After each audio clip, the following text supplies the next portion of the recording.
Olá, amados irmãos, graça e paz do Senhor. Vou orar aqui. Deus querido, Pai amado, graças te damos por mais esse momento que podemos estar juntos, reunidos na Tua presença, como a Tua igreja, como o Teu corpo aqui. Queremos te adorar, te agradecer e te engrandecer, Pai. E peço, Pai, que as palavras, Deus, que forem ministradas e faladas aqui, sejam inspiradas, não seja a minha boca, mas seja a Tua boca, amado Espírito Santo, a ministrar sobre cada um dos meus irmãos, como assim eu fui ministrada e edificada por Ti, Senhor. É a minha oração que eu faço e agradeço em nome de Jesus. Amados, então, hoje o tema dessa palavra é o convite do Senhor, o convite aos sedentos. Nós somos sedentos por algo, né? E eu quero ler então Isaías 55, que diz: Venham todos vocês que estão com sede, venham às águas, e vocês que não possuem dinheiro algum, venham, comprem e comam. Venham, comprem vinho e leite sem dinheiro e sem custo. Por que gastar dinheiro naquilo que não é pão, e o seu trabalho árduo naquilo que não satisfaz? Escutem-me, e comam o que é bom, e a alma de vocês se deliciará com a mais fina refeição. Deem-me ouvidos e venham a mim. Ouçam-me para que a sua alma viva. Farei uma aliança eterna com vocês, minha fidelidade prometida a Davi. Vejam, eu os fiz, uma testemunha aos povos, um líder e governante dos povos. Com certeza você convocará nações que você não conhece, e nações que não o conhecem se apressarão até você, por causa do Senhor, o seu Deus, o Santo de Israel, pois Ele lhe concedeu esplendor. Busquem o Senhor enquanto é possível achá-lo. Clamem por Ele enquanto está perto. Que o ímpio abandone o seu caminho e o homem mau os seus pensamentos. Voltem-se para o Senhor, que terá misericórdia dele. Volte-se para o nosso Deus, pois Ele dá de bom grado o seu perdão. Pois os meus pensamentos não são os pensamentos de vocês, nem os seus caminhos são os meus caminhos, declara o Senhor. Assim como os céus são mais altos do que a terra, também os meus caminhos são mais altos do que os seus caminhos, e os meus pensamentos mais altos do que os teus pensamentos. Assim como a chuva e a neve descem dos céus e não voltam para elas sem regarem a terra e fazerem-na brotar e florescer, para ela produzir semente para o semeador e pão para o que come, assim também ocorre com a palavra que sai da minha boca. Ela não voltará para mim vazia, mas fará o que desejo e atingirá o propósito para o qual enviei. Vocês sairão em júbilo e serão conduzidos em paz. Os montes e colinas irromperão em canto diante de vocês, e todas as árvores do campo baterão palmas. No lugar do espinheiro crescerá o pinheiro, e em vez de roseiras bravas crescerá a murta. Isso resultará em renome para o Senhor, para sinal eterno que não será destruído. Aleluia.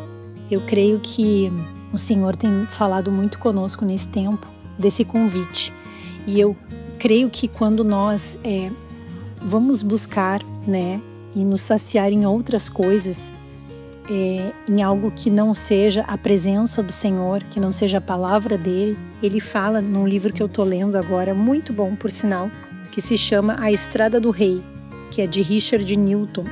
E tem um momento que ele fala sobre a idolatria, né? E idolatria pode ser tudo aquilo que nós colocamos no lugar de Deus, né? E ele traz um exemplo aqui que eu acho bem interessante, que eu gostaria de ler, que ele diz assim: dos vários deuses falsos que são adorados na China, os dois principais são Confúcio e Buda. Um chinês que se tornou cristão fez uso dessa simples e interessante fábula ou alegoria para ilustrar a diferença entre Confúcio ou Buda e Jesus Cristo. Ele começou: um homem caiu em um poço profundo e escuro. Ele deitou no fundo, cheio de lama, machucado, sangrando e gemendo, totalmente incapaz de se levantar. Confúcio, que passava por ali, se aproximou da borda do poço e declarou: pobre homem, eu sinto muito por você. Como você foi tão tolo a ponto de cair aí dentro? Deixe-me dar um conselho: se você conseguir sair, não caia de novo. Eu não consigo sair, gemeu o homem desventurado. Um sacerdote budista veio em seguida Ele se inclinou, olhou por um tempo para o homem sofrendo e disse: Pobre companheiro, estou sofrendo ao ver você aí. Será que você não pode arrastar-se e subir 2 ou 3 metros de altura, ou mesmo metade? Daí eu conseguiria alcançar e puxar você. Mas o homem, no poço, estava totalmente debilitado. Ele não conseguia levantar nem mover nenhum membro. O Senhor Jesus foi o próximo. Ele ouviu os gritos, chegou até a beira do poço, ele alcançou o fundo com seu braço todo-poderoso e segurou o pobre homem. Ele o trouxe para fora do poço de destruição do lamaçal. Curou seus machucados, firmou os pés do homem na rocha e estabilizou seus passos e lhe disse: Vá e não peques mais. Mas não somente aqueles que adoram imagens ou ídolos quebram esse mandamento e sentem as consequências. Todos os que não são cristãos têm algum outro Deus além do Senhor. E todos os que fazem isso sentirão quão prejudicial isso é. Quando a dificuldade e a tristeza vierem sobre eles, não haverá conforto. Quando seus pecados os pressionarem como um fardo pesado, não terão ninguém para lhes perdoar e tirar o fardo. Quando estiverem padecendo, não terão em quem se apoiarem enquanto caminham pelo vale escuro. Na cadeira do julgamento, não terão ninguém para ser seu amigo. Na eternidade, não terão ninguém para fazê-los felizes. E ali para sempre aprenderão como é triste ter outro Deus além do Senhor. Isso é prejudicial. Então, amados, o convite de Cristo para mim, para minha e para a tua vida é essa. Quando ele começa esse texto: venham todos os que estão com sede. Nós somos sedentos de algo. Nós somos todos os dias convidados pelo Senhor a nos saciar na presença dele, a nos alimentar da palavra, da presença, sermos ministrados por ele, para que possamos ser cheios da presença, da glória do Senhor, cheios dessa paz, dessa alegria, desse amor, que no mundo nós não encontramos senão algo muito passageiro e momentâneo. E aqui ele fala: venham às águas, e vocês que não possuem dinheiro algum, venham, comprem e comam. Venham, comprem vinho e leite sem dinheiro e sem custo. Aqui ele traz algo muito básico para a alimentação de todos nós: o leite. Ele fala do pão, né?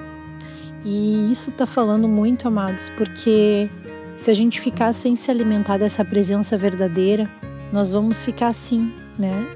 Desnutridos a ponto de desfalecer espiritualmente. Mas quando nós buscamos naquele que verdadeiramente nos satisfaz, ele diz aqui: escutem e escutem-me, e comam o que é bom, e a alma de vocês se deliciará com a mais fina refeição.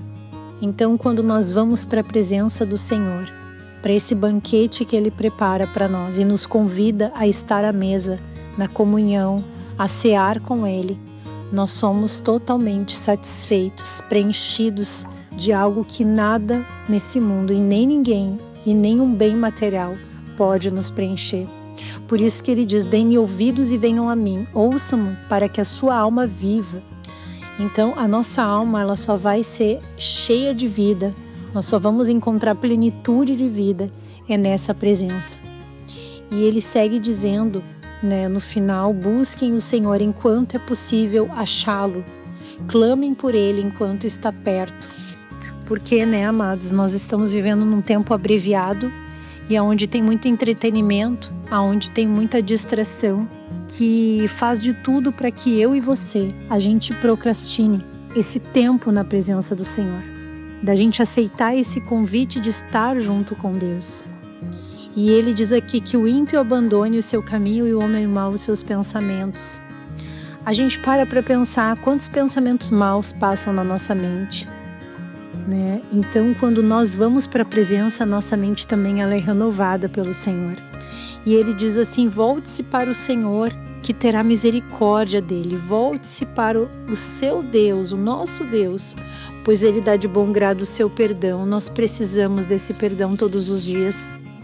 Nós precisamos dessa presença todos os dias para que nós sejamos saciados.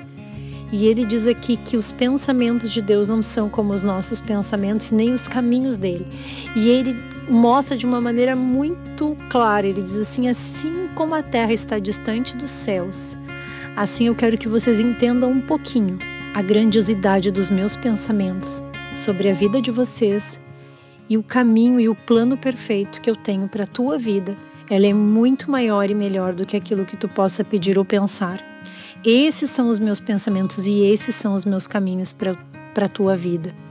E Ele diz que Ele quer cumprir em nós. E Ele diz, assim como a chuva e a neve descem dos céus, aquilo que o Senhor quer nos oferecer, aquilo que o Senhor quer nos entregar nessa presença, essa palavra, quando nós paramos para estar na presença e lemos e meditamos nela, essa palavra ela vai cair numa boa terra que é no meu e no teu coração, e ela vai fazer brotar e florescer e vai produzir frutos, né? E vai gerar o quê? Ele diz aqui, vai produzir frutos, que essa semente vai trazer pão para o que come, né? E ele diz assim que também ocorre com a palavra que sai da minha boca, ela não voltará para mim vazia, mas fará o que eu desejo. Então, assim como a chuva desce, gera a semente gerou o trigo, gerou o pão, né?